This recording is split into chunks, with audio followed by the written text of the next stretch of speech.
आखिर search warrant कब issue करोगे? सर्च वारंट इशू करोगे कोई डॉक्यूमेंट कोर्ट में नेसेसरी है ना, फॉर इन्वेस्टिगेशन, इंक्वायरी या ट्रायल, और जिस पर्सन को समन भेजा गया है वो पर्सन उसको प्रोड्यूस नहीं कर रहा है, इग्नोर कर रहा है आपके समन को, आपके पास रीजन टू बिलीव है कि वो कोर्ट में प्रोड्यूस नहीं करेगा, है ना, या फिर वो उस डॉक्यूमेंट को कहीं छिपा रहा है ना, तो आप वहां पे क्या करेंगे? सर्च वारंट इशू करेंगे। सर्कमस्टेंसेस क्या हो सकता है? जब आपको पता ही नहीं है कि वो डॉक्यूमेंट एग्जैक्टली किस लोकेशन पे है, तो उसमें भी आप सर्च वारंट इशू करेंगे। और भी कुछ सर्कमस्टेंसेस है सर्च वारंट का कि अगर कोई पर्टिकुलर प्लेस किसी स्टोलन प्रॉपर्टी को या कोई ऑब्जेक्शनेबल आर्टिकल्स को किसी प्लेस पे कस्टडी में आपको स्टोलन प्रॉपर्टी या ऑब्जेक्शनेबल आर्टिकल स्टोर किया जाता है ना, स्टोर किया जाता है उसको, है ना, या बनाया जाता है कोई ऑब्जेक्शनेबल आर्टिकल, है ना, स्टोलन प्रॉपर्टी ऑब्जेक्शनेबल आर्टिकल, तो वैसे प्लेस को सर्च करने का आप सर्च वारंट इशू करते हैं। फिर मान लो और क्या सर्कमस्टांस हो सकता है कि मान लिया कि अगर स्टेट गवर्नमेंट ने किसी तरीके का बुक, किसी तरीके का न्यूज़पेपर, ठीक है, उसको फोरफीट कर दिया है अपने ऑर्डर से। फोरफीट मतलब कहने का मतलब है कि वैसे बुक पे बैन लगा दिया है ना, कि कोई पर्टिकुलर बुक है, कोई न्यूज़पेपर है, उसमें कुछ कंटेंट है, उसमें बैन लगा दिया गया है। अब बैन लगा दिया गया है, फिर भी वो बुक जो है कहीं पर रखा हुआ है ना, किसी शॉप में, किसी घर में, ठीक है, उसको सर्च करने के लिए सर्च वारंट इशू किया जा सकता है। और लास्टली किसी पर्सन को अगर इलीगल कन्फाइनमेंट में रखा जाता है ना, तो similar to your habeas corpus, किसी पर्सन को अगर इलीगल कन्फाइनमेंट में रखा जाता है तो वहां पर भी सर्च वारंट इशू किया जा सकता है, ठीक है। तो देयर आर सर्टेन सर्कमस्टेंसेस जिसमें कि आप बेसिकली सर्च वारंट, अब देखो सर्च वारंट का मतलब है कि मैजिस्ट्रेट के ऑर्डर से वो सर्च हो रहा है। एक सर्च पुलिस खुद से भी करती है ना। एक सर्च वारंट का मतलब क्या है? वारंट कौन इशू कर सकता है? मैजिस्ट्रेट। तो हम लोग यहाँ इस चैप्टर में जो पढ़ेंगे वो हम लोग पढ़ेंगे कि मैजिस्ट्रेट के थ्रू ऑथराइज्ड वारंट से कब कब सर्च होता है। तो वो 4 सर्कमस्टेंसेस है। पुलिस जो है अपने स्तर पे तो सर्च कर ही सकती है ना। इन्वेस्टिगेशन के दौरान पुलिस को रीजन टू बिलीव है कि कोई पर्टिकुलर प्लेस पे उसको कोई एविडेंस मिल सकता है, तो रीजंस रिकॉर्ड करके वो सर्च तो कर ही सकती है, बट वहां पे उसको सर्च वारंट की जरूरत नहीं है, उसको अपना रीजन टू रिकॉर्ड करके उसको इन्वेस्टिगेशन के दौरान वो सर्च करना होता है। इसलिए कंफ्यूज मत होना आगे जाके कि यहाँ पर भी सर्च हो रहा है, वहां भी सर्च हो रहा है, तो वो सब सर्च पुलिस को भी पावर मिला हुआ है, उसके अलग प्रोसीजरल कंप्लायंस है। हम लोग यहाँ जो पढ़ रहे हैं वो पढ़ रहे हैं वारंट के अकॉर्डिंग सर्च कब होगा, है ना, मैजिस्ट्रेट के थ्रू ऑथराइज्ड वारंट से कब सर्च होगा। तो देयर आर टोटल 4 सर्कमस्टेंसेस। सारे सर्कमस्टेंसेस का अपना खुद का सब क्लासिफिकेशन कुछ कुछ हो सकता है, ठीक है, तो उसको देखते हैं, ठीक है। Circumstances in which search warrant may be issued. आप लोग 96, 97, 98 और 100 ये फॉलो करते रहिएगा बेयर एक्ट में।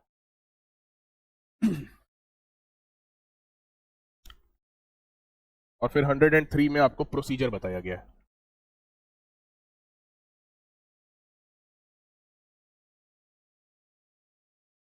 Circumstances in which such warrant may be.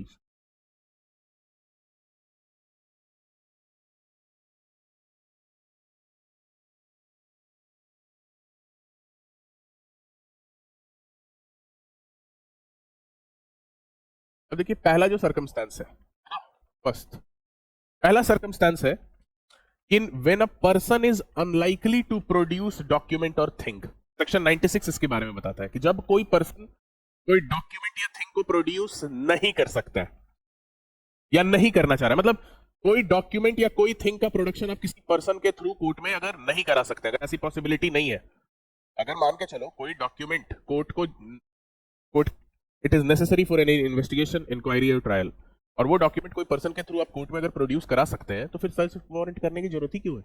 आप उस पर्सन को ही बोल दीजिए ना।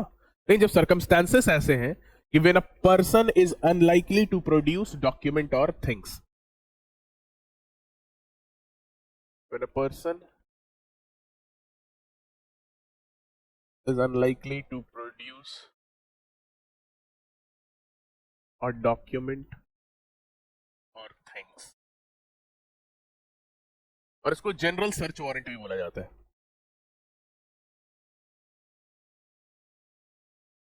जो कि आपका कंडक्ट होता है सेक्शन 96 में, ठीक है। When a person is unlikely to produce a document or thing, ठीक है। तो अब इसके ये कौन कौन से सर्कमस्टेंसेस हो सकते हैं? तो सेक्शन 96 के अंदर पहला सर्कमस्टेंस हो सकता है कि किसी पर्सन को समन किया गया है, किसी पर्सन को समन भेजा गया है कोई डॉक्यूमेंट या कोई थिंग, कोई आर्टिकल प्रोड्यूस करने के लिए कोर्ट में, कि तुमको जो है समन भेजा गया कि आप जो है फ्राइडे को जो है ये डॉक्यूमेंट लेकर आएंगे, बट कोर्ट को अब ये रीजन टू बिलीव हो गया है कि जिस पर्सन को हमने समन भेजा है वो पर्सन डॉक्यूमेंट को कोर्ट में प्रोड्यूस नहीं करेगा। ठीक है, कि summoned person will not produce such document or thing,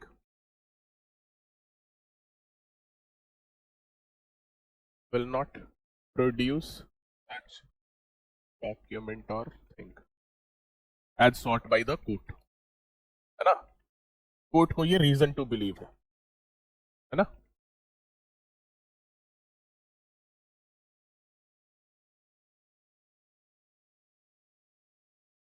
court has reason to believe that that person will not produce such document or thing. उसको जो है समन भेजा गया है या रिक्वेस्ट भेजा गया है, कहां भेजा गया है, सेक्शन 94 या 95, 94 या 95 में ही भेजते हैं समन या रिक्विजिशन, है ना। 95 में पोस्टल अथॉरिटी को भेजते हैं रिक्विजिशन, और 94 में आप समन करते हैं किसी पर्टिकुलर पर्सन को कोई डॉक्यूमेंट या थिंग प्रोड्यूस करने के लिए। 95 में समन वर्ड यूज नहीं किया गया है, 95 में रिक्विजिशन भेजा जाता है, रिक्वेस्ट भेजा जाता है ना, किसको, पोस्टल अथॉरिटी को। अरे जब किसी पर्टिकुलर पर्सन को कोर्ट ने रिक्वेस्ट भेजा है या समन भेजा है कि आप ये डॉक्यूमेंट को कोर्ट में प्रोड्यूस कराएं, बट कोर्ट को ये रीजन टू बिलीव है कि that person will not produce it, है ना, तो इन सच सर्कमस्टेंसेस जनरल सर्च वारंट में बी इशूड। दूसरा सर्कमस्टेंस हो सकता है कि कोई डॉक्यूमेंट या थिंग का पोजीशन किसके पास है ये पता ही नहीं है ना।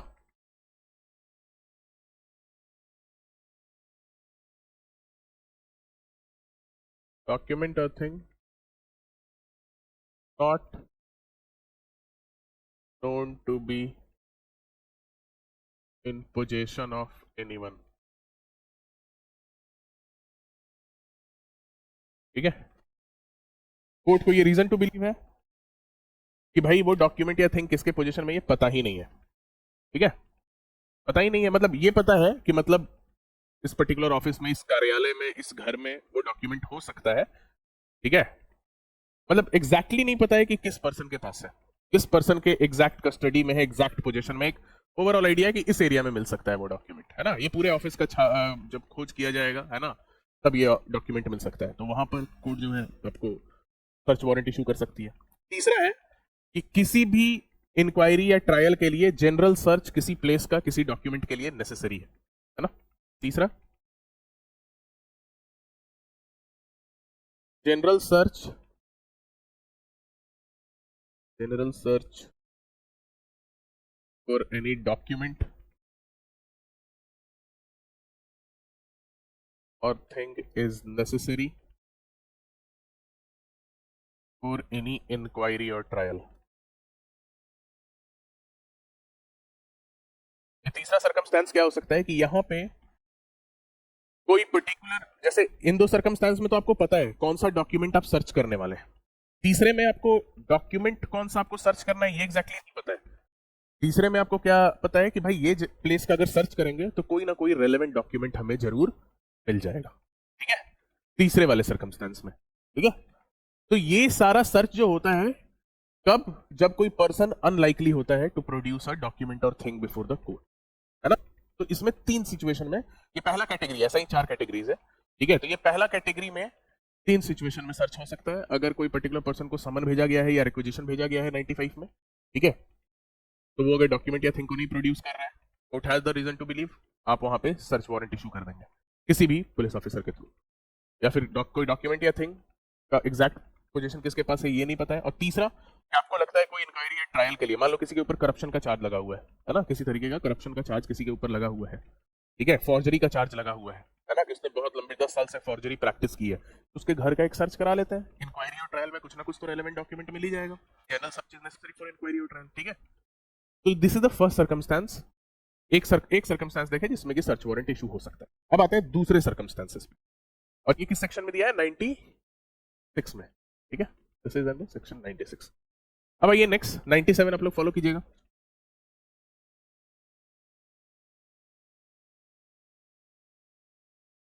Second, search of places suspected for stolen property or objectionable article.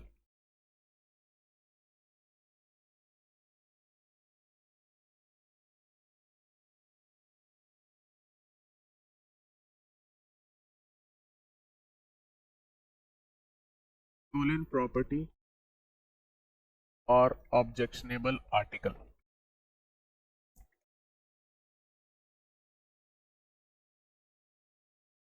अब देखो, स्टोलन प्रॉपर्टी या ऑब्जेक्शनेबल आर्टिकल अगर कहीं पे स्टोर किया जाता है उस प्लेस का भी सर्च करा सकते हैं। अब सबसे पहले क्वेश्चन ये अराइज होता है, स्टोलन प्रॉपर्टी क्या होता है, ऑब्जेक्शनेबल आर्टिकल क्या होता है। स्टोलन प्रॉपर्टी के बारे में तो सभी को पता होगा। स्टोलन प्रॉपर्टी क्या होता है, हम लोग बीएनएस के अंदर भी पढ़े हैं। चलिए जल्दी से बताइए, स्टोलन प्रॉपर्टी क्या होता है।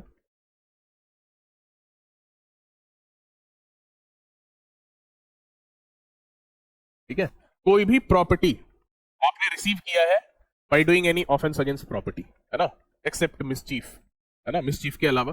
मिसचीफ ऑफेंस अगेंस्ट प्रॉपर्टी बहुत तरह के होते हैं, थेफ्ट, एक्सटॉर्शन, रॉबरी, डकैती, breach of trust, criminal misappropriation, cheating, है ना, ठीक है, और मिसचीफ भी होता है। ठीक है, लेकिन मिसचीफ के अलावा जितने भी तरीके के ऑफेंस अगेंस्ट प्रॉपर्टी है उसके थ्रू अगर आपने प्रॉपर्टी रिसीव किया, यानी थेफ्ट के थ्रू रिसीव किया, या एक्सटॉर्शन के थ्रू रिसीव किया, या रॉबरी के through, misappropriation, breach of trust, cheating के थ्रू रिसीव किया है, वो सब स्टोलन प्रॉपर्टी के डेफिनेशन में फॉल कर जाता है। ये बीएनएस में हम लोग पढ़ते हैं, है ना, आईपीसी में ये सेक्शन 410 में डिफाइंड था, राइट। अब स्टोलन प्रॉपर्टी समझ गए। ऑब्जेक्शनेबल आर्टिकल क्या होता है, तो ऑब्जेक्शनेबल आर्टिकल आप बेयर एक्ट में ही देखिए कि सब सेक्शन 2 या 3 में बताया होगा, 97 के 2 में है। ऑब्जेक्शनेबल आर्टिकल, ये एक बार डेफिनेशन जरूर आप लोग फॉलो कर लीजिएगा, एग्जाम में पूछ सकता है which of the following is not an objectionable article और which of the following is objectionable article, ऐसे करके 97 के 2 में बताया गया। Objectionable article to which this section applies are counterfeit coins, है ना, जाली सिक्के, note, piece of metal made in contravention of coinage act. अब ऐसा नहीं लाइन बाय लाइन याद करना है, ओवरऑल एक बार देख लोगे तो याद रहेगा, है ना, मेंस में एटसेट्रा करके आंसर लिख लोगे, है ना। अब प्रीलिम्स में आप एक बार ये देख लेंगे तो वहां पे कम से कम टिक मार देंगे आराम से। काउंटरफिट करेंसी नोट, है ना, जाली note, stamp, false document, false seal, झूठे सील अगर किसी ऑफिस वगैरह का किसी पर्सन का। ऑब्सीन ऑब्जेक्ट्स, जो ऑब्जेक्ट्स ऑब्सीन होते हैं, ऑब्सिनिटी जो आपका डील किया गया है बीएनएस में 294 में, आईपीसी में भी अराउंड वही था, है ना। या फिर कोई भी इंस्ट्रूमेंट या material used for production of any of the articles like this, है ना, मतलब कोई भी ओवरऑल देखें तो जाली सिक्के, जाली नोट, फॉल्स डॉक्यूमेंट्स, ठीक है, ऑब्सीन ऑब्जेक्ट्स, ये सब किस में आ जाएंगे, ऑब्जेक्शनेबल आर्टिकल्स में आ जाएंगे, है ना, राइट। तो अब सर्च हम लोग देख रहे थे अभी सर्च वारंट, राइट। अब देखिए, कोई भी प्लेस जो कि सस्पेक्टेड है for storing stolen property or objectionable article, तो उसका भी सर्च आप करा सकते हैं। लेकिन ये पिछले वाले सर्च जो जनरल सर्च वारंट था उससे कैसे ये डिफरेंट है ये सर्च वारंट, कि इसमें कुछ कुछ अथॉरिटी ही वो सर्च वारंट इशू कर सकती है ना, डीएम, एसडीएम और फर्स्ट क्लास। ठीक है, कौन कौन, डीएम डिस्ट्रिक्ट मैजिस्ट्रेट, एसडीएम या judicial magistrate first class, right. CJM कर सकता है कि नहीं,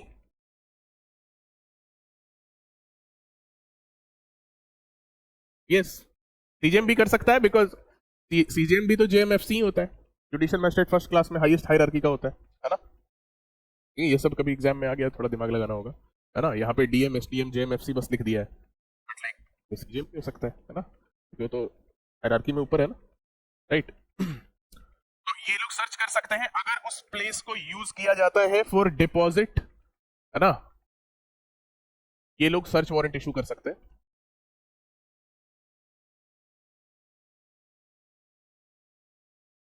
है ना, अगर किसी प्लेस को यूज किया जाता है डिपॉजिट और सेल, डिपॉजिट और सेल ऑफ स्टोलन प्रॉपर्टी या डिपॉजिट और सेल ऑफ, डिपॉजिट और सेल और प्रोडक्शन ऑफ ऑब्जेक्शनेबल आर्टिकल।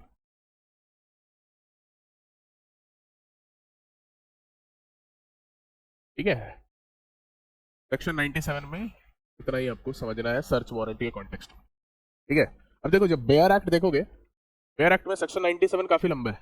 ठीक है, बेयर एक्ट में सेक्शन 97 देखेंगे कि आपको इतना बड़ा A B C D E F दिया होगा, तो बाकी बस ऐसे ही एक बार पढ़ लेना, ये सब प्री में भी कुछ रिलेवेंट मुझे नहीं लगता उतना रिलेवेंट है आपको। सर्च वारंट के कॉन्टेक्स्ट में अगर हम लोग अभी सर्च वारंट का टॉपिक देख रहे हैं तो सर्च वारंट के लिए बस 97 का 1 का बी, है ना, बी इज रिलेवेंट। ए और सी है कि मतलब कोई भी प्लेस को इंटर करने को ऑर्डर दे सकते हैं, वहां से कोई भी स्टोलन प्रॉपर्टी को सीज कर सकते हैं, सीज करके आप मैजिस्ट्रेट को भेजेंगे, वो सब अदर है, हम लोग वो सब उससे रिलेटेड एंसिलरी प्रोसेस है। मेनली हम लोग देख रहे हैं सर्च वारंट कब कब इशू हो सकता है। तो सर्च वारंट कब कब इशू हो सकता है, उसके लिए बस 97 का 1 का कौन सा बी है ना, 97 का 1 का बी आपको देखना है ना, राइट। तो इस तरीके से आपको सर्च वारंट इशू किया जा सकता है। और इसमें जो सर्च वारंट इशू किया जाएगा, इसमें एक और बात ध्यान में रखना है, जो आप स्टोलन प्रॉपर्टी या ऑब्जेक्शनेबल आर्टिकल से रिलेटेड जो सर्च वारंट इशू करते हैं, वो सर्च वारंट में आप किसको ऑथराइज करते हैं, police officer not below the rank of, देखिए क्या है बेयर एक्ट में, not below the rank of constable. चलिए ठीक है, दो सर्कमस्टांसेस देख लिए कब सर्च वारंट इशू हो सकता है। अब ये तीसरे सर्कमस्टांस में,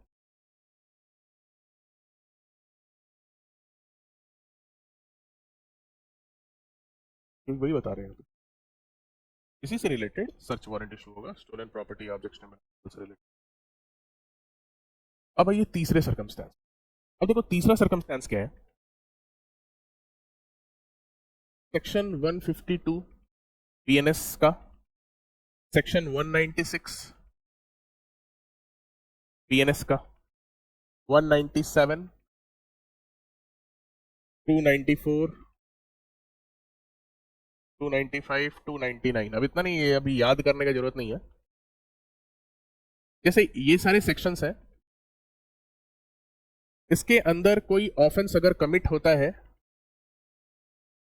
किसी बुक, आर्टिकल या न्यूज़पेपर के थ्रू, ऐसा ऑफेंस कमिट करने का मोड क्या है, बुक, आर्टिकल और न्यूज़पेपर। ठीक है, आपको समझा रहे हैं, जो कॉन्टेक्स्ट बता रहे हैं इस नेक्स्ट सर्च वारंट का।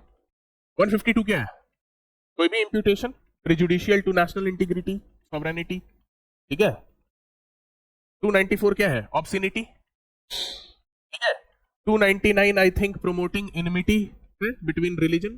ठीक है, कास्ट, मतलब ये कुछ ऑफेंसेस है। एक बार देख के बैरक में फटाफट बताते चलो तो 152 सर, अब बोलते चलो, ऑनलाइन में भी कोई बोलो बताओ।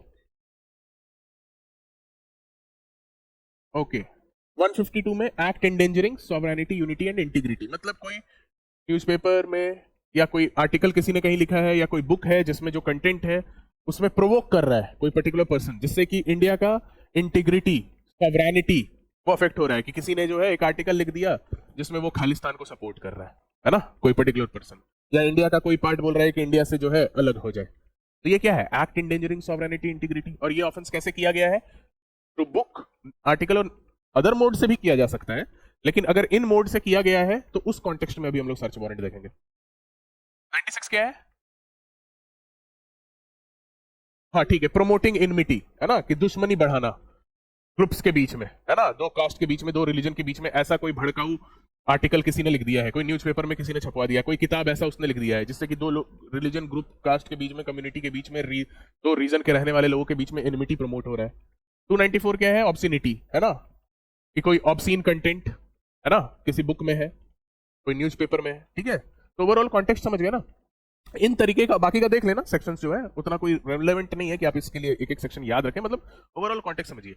अगर इन तरीके का ऑफेंसेस, ये तरीके के ऑफेंसेस जो बीएनएस में है, ठीक है, अगर वो करने का मोड आपको ये है, कोई बुक, आर्टिकल या न्यूज़पेपर, तो वहां पे स्टेट गवर्नमेंट के पास पावर है, कौन सा सेक्शन है, 98 है, स्टेट गवर्नमेंट के पास पावर है कि वो उस डॉक्यूमेंट को फोरफीटेड कर सकता है। फोरफीटेड मतलब उसकी जितनी भी छपी कॉपी है सब स्टेट गवर्नमेंट के पास आ जानी चाहिए, कोई भी मार्केट में किसी भी पर्सन के पास चाहिए, कोई भी शॉप पे, कोई भी घर में, किसी के पास नहीं वो पोजेस्ट होना चाहिए। ठीक है, right, it must be forfeited, right. ऐसा ऐसा पावर जो है कभी कभी एक्सरसाइज किया गया है, I think like Indira Gandhi के ही लाइफ पे एक किताब लिखा गया था bye somebody who I think he was secretary to Prime Minister Indira Gandhi at that time।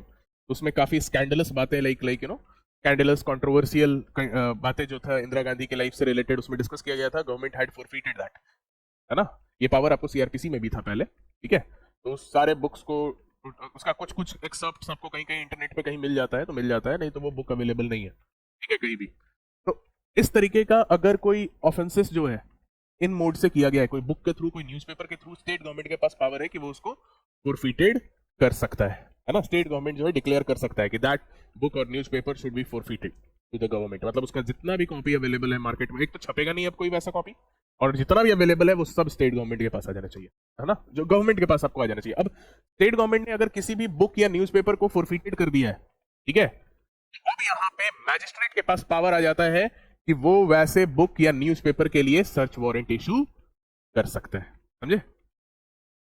वैसे बुक या न्यूज़पेपर के लिए सर्च वारंट इशू किया जा सकता है। तो ये देखते हैं, इसको फिर से हम लोग देखेंगे अभी ये सर्च वारंट का टॉपिक कंप्लीट करने के बाद। इसमें कुछ और बातें हैं जो हमें जानना है।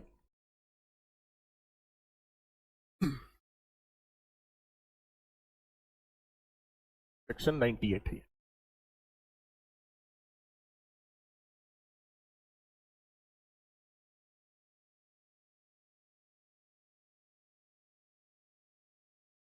ओके, तो तीसरा सर का, तीसरा है कि चौथा है, तीसरा है ना, सर्च ऑफ ऑब्सीन और illegal publication.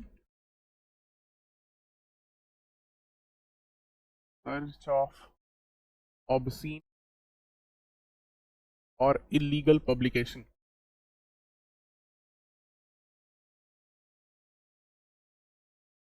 forfeited to government।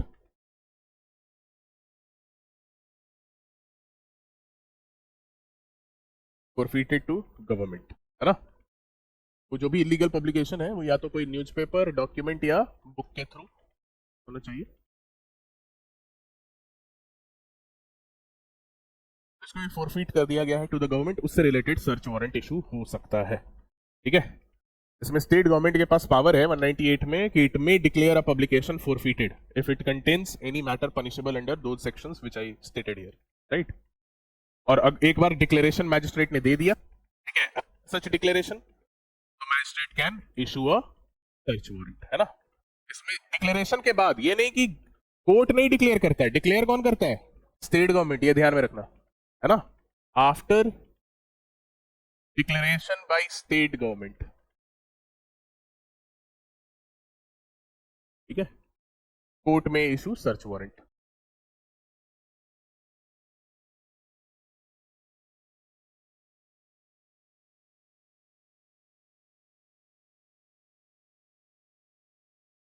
ठीक है, पुलिस ऑफिसर नॉट, किसको ऑथराइज किया जाएगा, police officer not below the rank of,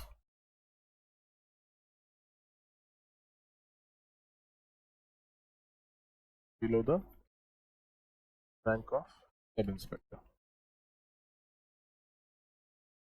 ठीक है। कि किसी भी प्लेस को इंटर करो, सर्च करो, ठीक है, जो भी न्यूज़पेपर, बुक या डॉक्यूमेंट मिले उन सबको सीज करो। Is this clear. तीन सिचुएशन हम लोग देख लिए कब कब सर्च वारंट इशू हो सकता है। अब आइए लास्ट, लास्ट बहुत इजी है, जो एक तरीके का हेबियस कॉर्पस के जैसा ही होता है, ठीक है, कि किसी पर्टिकुलर पर्सन को अगर इलीगल कन्फाइनमेंट हुआ है तो उसको सर्च करने के लिए मैजिस्ट्रेट भी ऑर्डर दे सकता है। ये आपको सीआरपीसी में सेक्शन 98 में था, है ना। तो चौथा है search for wrongfully confined person, section 100।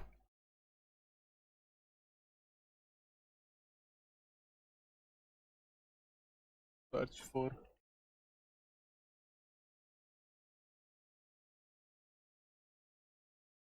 Confined person,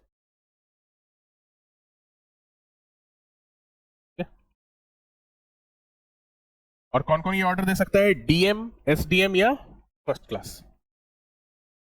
this search warrant can be authorised bye DM, DM और जुडिशियल मैजिस्ट्रेट फर्स्ट क्लास, ठीक है। अगर उसके पास रीजन टू बिलीव है कि कोई पर्टिकुलर पर्सन को इलीगल कन्फाइनमेंट में रखा गया है ना। अब ये तो इसको क्या सेल्फ एक्सप्लेनेटरी है ना, सेक्शन एक बार देख लोगे पता चल जाएगा। इलीगल कन्फाइनमेंट में अगर किसी को रखा गया है, they have the reason to believe, है ना, इनके पास रीजन टू बिलीव है कि इलीगल कन्फाइनमेंट में किसी पर्सन को रखा गया है, तो वो सर्च वारंट इशू कर सकते हैं। तो ये आपका सर्कमस्टेंसेस हम लोग सारा कंप्लीट कर लिए जिसमें कि सर्च वारंट इशू हो सकता है।